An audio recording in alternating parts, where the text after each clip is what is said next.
37. Men failed the widow's test. Could number 38 succeed the exact morning? Armed riders came to kill her. The mesa wind carried warnings that morning. Whispers of change riding the thermals above Copper Ridge, New Mexico territory. It was August 1882, and the whole territory was watching to see who would be fool enough to answer Elena Vasquez's challenge. The challenge itself had spread like cholera through a mining camp, passed from ranch hand to drifter, from saloon to general store, until every man within 100 miles knew the terms. Ride the white mare called La Fantasma for 8 minutes without touching ground, and walk away with $60 gold. Fail, and leave your pride bleeding in the dust alongside whatever bones you broke trying. $60 could change a man's life out here. Could buy breeding stock, or a winter's worth of supplies. Could stake a claim or pay off debts that followed you like shadows. It was enough to make even sensible men consider impossibilities. And La Fantasma, the ghost, was nothing if not impossible. Like and subscribe to Western Stories and Tales for more stories from the Wild West. Elena Vasquez had been a widow for 14 months, though some days it felt like 14 lifetimes. Her husband, Miguel, had been killed in a range war that should never have started, caught between two cattle barons who measured manhood in acres and corpses. He'd been trying to stop it, trying to talk sense into men whose ears were stopped with greed and gunpowder.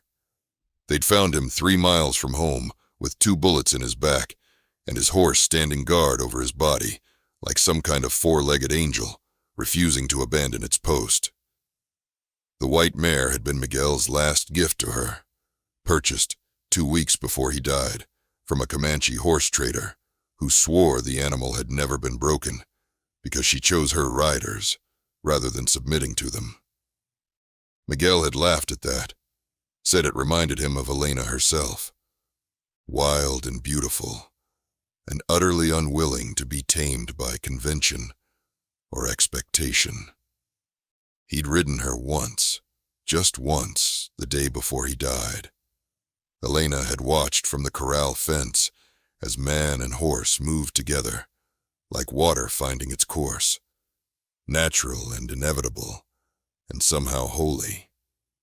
When he'd dismounted, his eyes had been bright with something beyond mere accomplishment. "She understands," he'd said, his hand gentle on the mare's neck. "She understands that freedom and partnership aren't opposites. That's why she'll never let herself be conquered." He'd looked at Elena then with an expression she'd spent 14 months trying to decode. "Promise me something, mi amor. If anything happens to me, don't let anyone break her. Wait for the right man. He'll come." 3 days later, they had brought Miguel home draped across his saddle, and Elena had made a promise to a dead man that she intended to keep. The mare stood 17 hands, pure white except for a splash of gray across her left shoulder that looked like smoke, or perhaps a ghostly hand reaching. Her eyes were the pale blue of high desert sky, unsettling and intelligent in ways that made men nervous. In the 14 months since Miguel's death, 37 men had tried to ride her. 37 men had learned the difference between horsemanship and hubris. Elena kept a list, written in careful script in the ledger where she tracked ranch expenses. Not out of cruelty, but out of hope. Because somewhere in that litany of failure, she believed, would eventually come the name of someone who understood what Miguel had understood. That La Fantasma wasn't a problem to be solved, but a soul to be respected. The latest challenger had arrived yesterday, a rodeo rider from Texas with silver conchos on his saddle and arrogance dripping from every word. He'd lasted maybe 20 seconds before La Fantasma had introduced him to the fence posts with the kind of precision that suggested she'd done this dance many times before. He'd limped away, cursing in 3 languages, and Elena had added his name to the ledger, with the same careful notation she gave all the others. Did not understand. Now, as she stood on her porch, watching the sun climb over the Sangre de Cristo Mountains, Elena wondered if she was chasing ghosts. If the man Miguel had believed would come was just a fever dream. The desperate hope of a dying man trying to leave his widow something to cling to besides grief. The sound of hooves on the mountain trail pulled her from these dark thoughts. A single rider, moving without hurry, like someone who had all the time in the world and no particular need to prove otherwise. Elena's hand went instinctively to the rifle leaning against the porch rail. Not from fear exactly, but from the wariness that came from being a woman alone in country that didn't forgive weakness. The rider emerged from the pine shadows like a figure stepping out of a painting. He sat a buckskin gelding with the easy grace of someone who'd been born in a saddle, his body moving in perfect rhythm with his mount's gait. He wore trail-worn clothes that spoke of long miles and hard living, but everything was clean and well-maintained. His hat was pulled low against the morning sun, shadowing his face, but even from a distance, Elena could see the way he observed everything, missing nothing, filing away details like a man who'd learned that survival often depended on paying attention. When he reached the gate, he stopped and removed his hat, revealing a face that looked carved from the same stone as the mountains behind him. He was perhaps 35, weathered but not worn, with eyes the color of river stones and a quiet intensity that made Elena's heart skip in a way that felt dangerous. "Ma'am," he said, his voice carrying clearly across the yard. "Name's Daniel Reyes. I've come about the horse." Elena studied him, taking her measure the way she'd learned to judge livestock and men with equal precision. There was no swagger in him, no boastfulness, just a quiet certainty that was somehow more impressive than all the bravado the other 37 had brought. "You're not from around here," she observed. "Colorado," Daniel confirmed. "Been working my way south. Heard about your challenge from a horse trader in Santa Fe." He paused, then added, "He said you weren't looking for just any rider.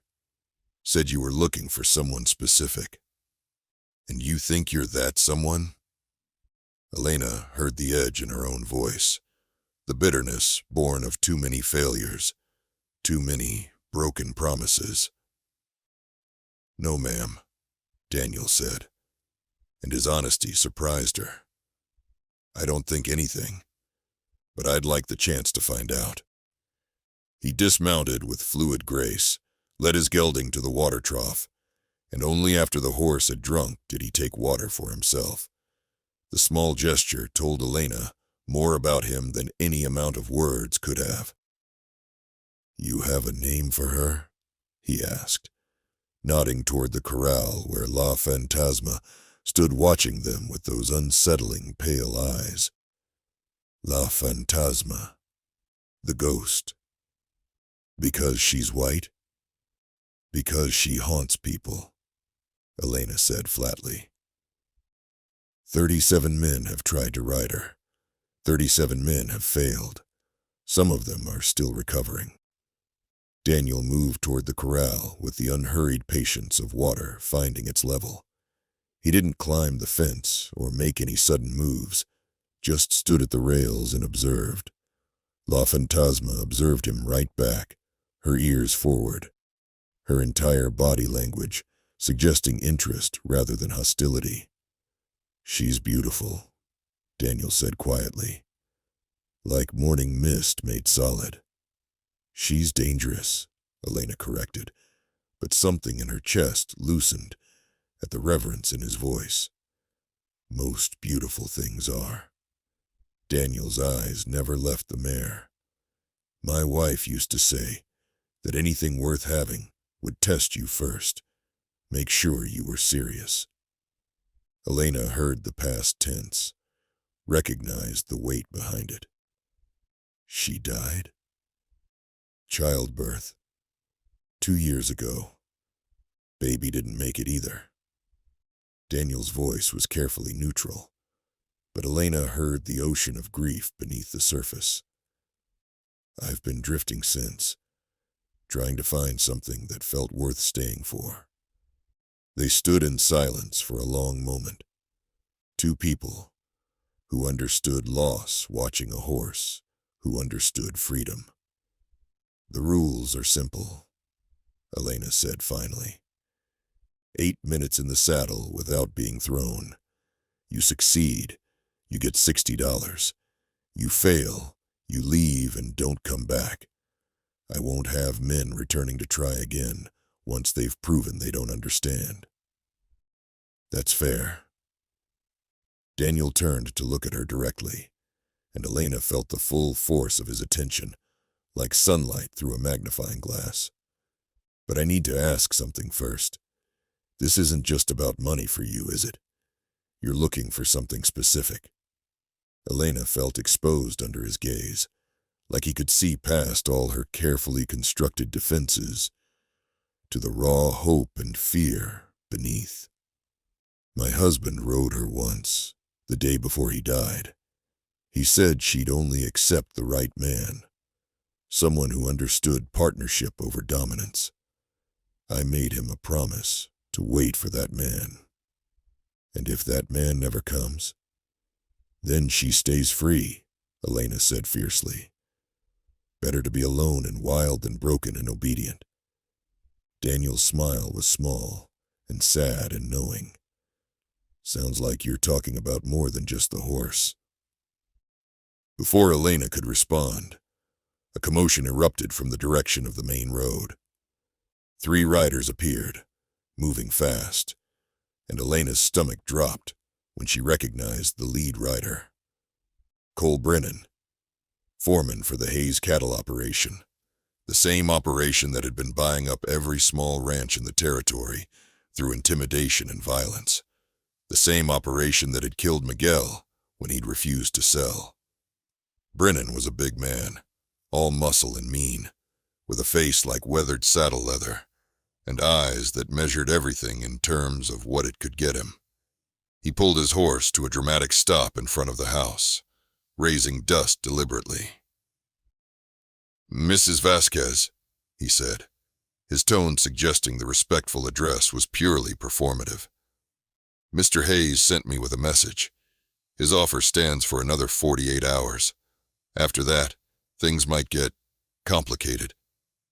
"You can tell Hayes the answer is still no," Elena said, her hand moving subtly toward the rifle. "This ranch isn't for sale. A widow trying to run a spread this size alone?" Brennan's smile was all teeth and no humor. "That's not practical, ma'am. Accidents happen out here. Animals get spooked. Fires start. Wells get poisoned. Be a shame if something unfortunate occurred." Daniel had been quiet during this exchange, but now he moved, positioning himself between Brennan and Elena with a deliberateness that made the threat clear. "The lady said no. Seems pretty straightforward to me." Brennan's eyes narrowed as he assessed Daniel. "This doesn't concern you, Drifter. Best move along before you get involved in something you don't understand." "I understand just fine," Daniel said, his voice deceptively mild. 3 armed men trying to intimidate a woman into selling her property. That about cover it?" The tension ratcheted up like a rope pulled taut. Brennan's hand drifted toward his gun, and his 2 companions spread out slightly, creating a crossfire position. Elena raised her rifle, her hands steady despite her racing heart. Then La Fantasma screamed. It wasn't a horse sound exactly, but something primal and challenging. a declaration that shattered the moment like glass. The mare reared up against the fence, her hooves striking the rails with enough force to crack wood, her pale eyes blazing with fury that seemed almost supernatural. Brennan's horse shied violently, nearly throwing him. His companion's mounts danced sideways, spooked by the white mare's rage. In the chaos, Daniel moved with practiced efficiency, his own pistol suddenly in hand, aimed not at Brennan directly, but at a point where one shot could end the threat decisively. "I think you gentlemen should leave," Daniel said quietly, "before this gets messier than it needs to be." Brennan fought his horse under control, his face flushed with rage and embarrassment. "This isn't over," he spat.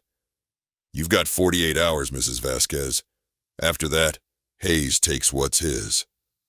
They wheeled their horses and thundered away, leaving a wake of dust and implied violence. Elena lowered her rifle with shaking hands, adrenaline flooding her system now that the immediate danger had passed. "Thank you," she said, though the words felt inadequate. "Don't thank me yet," Daniel replied, holstering his weapon. "You just made yourself a bigger target by not backing down. Hayes doesn't sound like the type who takes no for an answer." "Then he can keep not getting answers he likes," Elena said fiercely. "Miguel died defending this land. I won't dishonor his memory by giving it away to his killers." Daniel studied her for a long moment, and Elena saw something shift in his expression. Decision, maybe, or resignation to something inevitable. "Then I guess I better ride that horse," he said, "because it sounds like you're going to need help, and I need to prove I'm worth keeping around." They spent the next hour in preparation, though preparation was perhaps too formal a word for what happened. Daniel simply stood near the corral, sometimes talking softly to La Fantasma, sometimes just being present in the way that horses seemed to appreciate more than humans ever understood. The mare approached gradually, her movements curious rather than aggressive, until she stood near enough that Daniel could extend his hand toward her neck. He didn't touch her, not yet, just let his hand hover there, giving her the choice. When La Fantasma finally leaned forward and pressed her nose against his palm, Elena felt tears sting her eyes for the first time since Miguel's funeral. "She remembers," Elena whispered. "She remembers what it feels like to be chosen instead of conquered." Daniel entered the corral with the same measured patience, his movements telegraphing every intention well in advance. La Fantasma watched him with those unsettling blue eyes, her body language alert but not hostile. When he reached for the makeshift halter Elena provided, the mare lowered her head and accepted it with a docility that would have shocked every one of the 37 failures who'd come before. "Easy, Fantasma," Daniel murmured, his hand stroking her neck in long, even movements. "We're just going to have a conversation, you and I. See if we speak the same language." The mounting process took nearly 20 minutes, not because Daniel was afraid, but because he understood that this wasn't about proving his skill. This was about establishing partnership, building trust, one breath at a time. When he finally settled into position, his seat balanced and relaxed, La Fantasma stood perfectly still for a heartbeat that stretched into infinity. Then she moved, not with the explosive violence that had characterized her previous encounters, but with something fluid and testing, like a dancer trying a new partner. She walked first, her gait smooth and rhythmic, Daniel's body moving in perfect sync with hers. Then she tried a trot, and when Daniel accommodated rather than resisted, She shifted into a canter that looked like flight contained in flesh. Elena watched from the fence, her heart in her throat, as man and horse circled the corral in a dance that echoed the one she'd witnessed Miguel perform 14 months ago. It wasn't identical. Daniel's style was different, more intuitive where Miguel had been more studied. But the essence was the same. This was partnership, not dominance. This was freedom chosen, rather than freedom stolen. 8 minutes, Elena called out, though her voice barely rose above a whisper. But Daniel and La Fantasma continued. 10 minutes became 12, became 15. They moved together like they'd been partners for years rather than minutes, the mare responding to shifts in Daniel's weight with the precision of thought made manifest. When they finally came to rest in the center of the corral, both horse and rider were breathing hard, but neither looked defeated. Daniel dismounted slowly, his hand remaining on La Fantasma's neck, and the mare turned her head to nuzzle his shoulder in a gesture of clear affection. Madre de Dios, Elena breathed, climbing through the fence rails. You did it. You actually did it. She did it, Daniel corrected. She chose to let me stay. That's not the same as me conquering her. Elena approached the pair, seeing in La Fantasma's eyes something she hadn't seen since Miguel died. Contentment. He'd be glad, she said softly, reaching out to stroke the mare's face. Miguel would be glad she found someone who understands. What happens now? Daniel asked. Elena looked at him, this stranger who'd appeared like an answer to a prayer she'd been too afraid to fully articulate. Now you collect your $60 and ride on, I suppose. That was the deal. And if I don't want to ride on? The question hung between them, heavy with possibility and danger in equal measure. Elena thought about Cole Brennan's threat, about Hayes and his appetite for land, about the violence that was coming, whether she wanted it or not. Hayes will come, she said. You heard Brennan. 48 hours, and then they'll take what I won't sell. If you stay, you're signing up for a fight that isn't yours. Daniel's smile was sad and certain. Mrs. Vasquez, I've been looking for a fight that matters for 2 years. Every draw I've made, every mile I've ridden, it's been meaningless. Just motion without purpose. But this? He gestured to the ranch, to La Fantasma, to Elena herself. This feels like something worth standing for. You don't even know me, Elena protested, though hope was unfurling in her chest like a flower toward sunlight. I know you loved your husband enough to keep a promise to him after he died. I know you value freedom over safety. I know you'd rather lose everything than surrender what matters. Daniel's Riverstone eyes held hers. That's enough to know you're worth fighting beside. That night, they made plans around Elena's kitchen table, maps spread between coffee cups, the lamplight casting shadows that made the walls feel like they were closing in. Daniel's tactical mind became apparent as he assessed their situation with the cold precision of someone who'd survived more than one range war. Hayes will send more men than Brennan and those two, Daniel said, tracing potential approach routes on the map. He'll want overwhelming force, no question about the outcome. We can't win a straight fight. Then what do we do? Elena asked, exhaustion and fear making her voice thin. We make it too expensive, Daniel replied. Hayes is a businessman, right? He wants your land because it controls water rights. But if taking it costs him more than it's worth, he'll look elsewhere. How do we make it expensive? Daniel's smile was sharp and slightly dangerous. We show him that this isn't an undefended widow he's dealing with anymore. We show him there's a cost to violence that can't be measured in dollars. The next day they worked together, fortifying the ranch, preparing for the storm they both knew was coming. Daniel proved himself invaluable. His hands skilled at carpentry and tactical preparation. His mind always 3 steps ahead.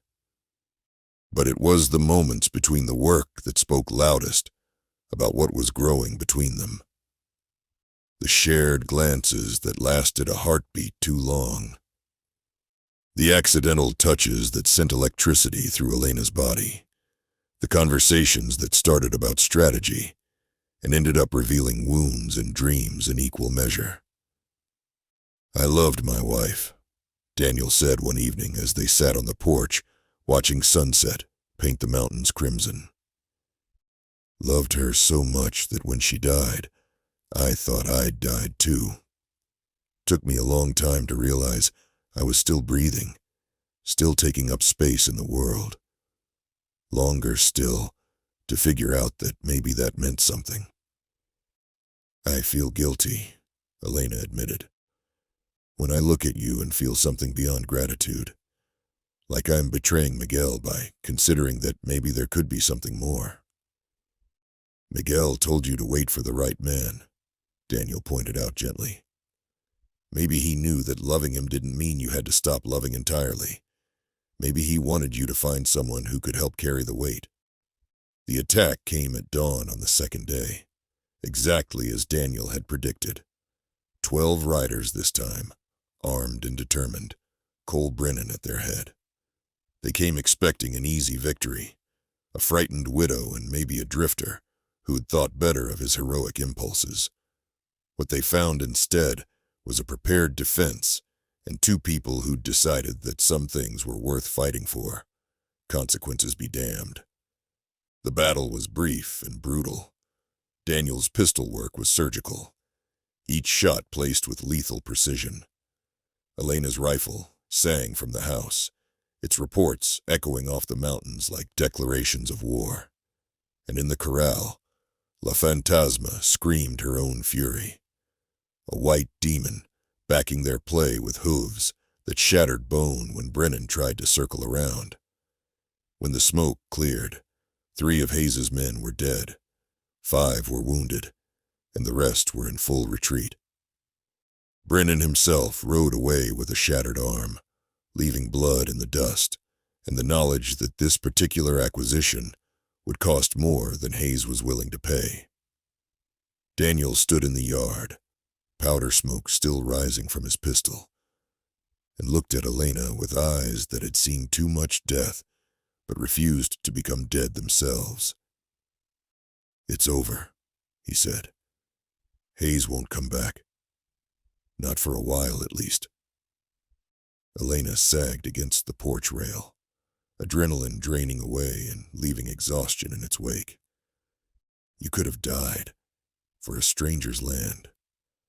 "Not for land," Daniel said, moving closer. "For you.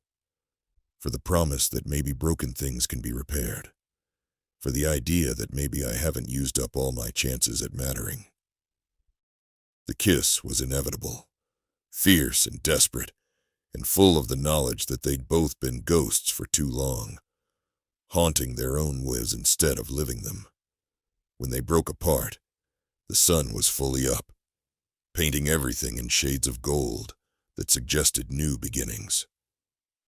3 months later, on an October morning when the aspens had turned gold and the air carried the sharp promise of winter, they were married on the porch where Elena had first seen Daniel ride out of the mountain shadows. La Fantasma stood nearby, wearing flowers braided into her mane by Elena's own hands, bearing witness to the joining of 2 people who'd learned that sometimes the most impossible things became possible when you stopped trying to conquer and started trying to understand. And in the years that followed, when young cowboys came looking for work or old-timers stopped by with stories, they'd always mention the white mare who'd tested 37 men and found them wanting and the drifter who'd understood that the greatest victories weren't won through dominance, but through the courage to be chosen. Because in the end, that's what made someone a real cowboy in the Wild West.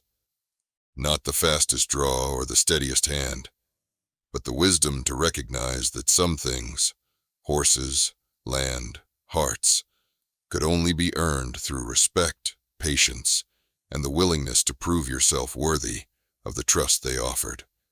And Daniel Reyes had proven himself worthy indeed.